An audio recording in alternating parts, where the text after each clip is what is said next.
Ladies and gentlemen, my name is Greg Michalowski from ForexLive.com. I'm going to take a video look at some of our major currency pairs by just focusing on the 5-minute intraday chart because I think they have a lot of things that are of interest to traders right now. Getting comments now from Canada's chief NAFTA negotiators saying negotiators have been meeting perhaps too frequently and the pace has been a bit too fast. Of the 200-hour moving average, that's a green line in this chart, has been tested once, twice, and we're down there testing it for the third time over the last 15 or so minutes.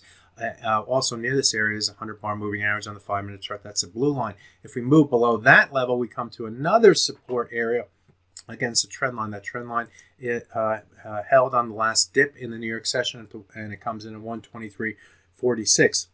If we move below that level, below this area right through here, we should see further selling.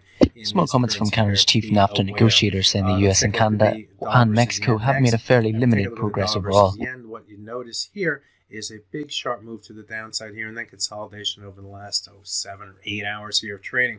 That has allowed the 100-bar moving average to catch up with the price, but it wasn't until right through here where the market broke above, came down, retested the 100-bar moving average and moved higher that we're getting a little bit more bullish in the dollar versus yen. As long as the price can remain above that moving average line, that's going to be more bullish, and then we'll take our chances and see what happens against the 200-bar moving average against a 38.2% retracement at the 107.86 level, the 107.92 level. But first things first, stay above the 100-bar moving average at the 107.60 gives the corrective potential for the dollar versus yen.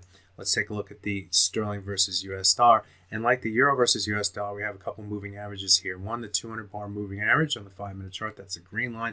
Two, the 100-bar moving average on the, or 100-hour moving average, that's the blue line, the overlay right here. Both of those moving averages come in at around the current level, and we are testing that level right now. Below that is a trend line. That trend line cuts across at 138.64.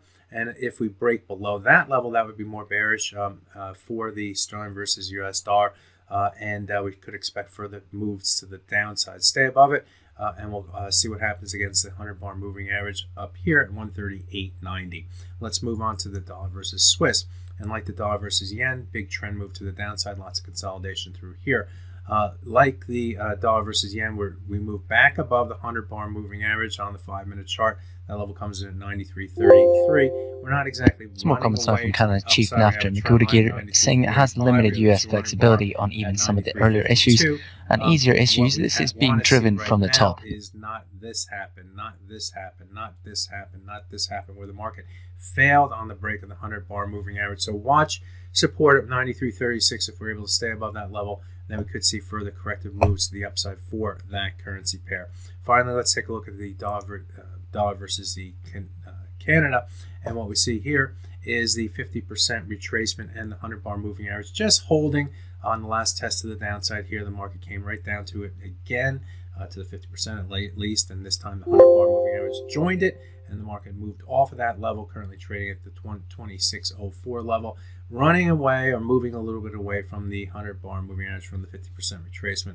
If the market should fail on this next move to the upside and move below those levels, then we come down and test the 200-bar and the 100-hour moving average on the chart. So there you have it, a look at all 5-minute charts, and there's a lot of things going on, a lot of key tests being made in each of those charts. So be aware, be prepared. My name is Greg Michalowski. Good fortune with your trading. Bye-bye now.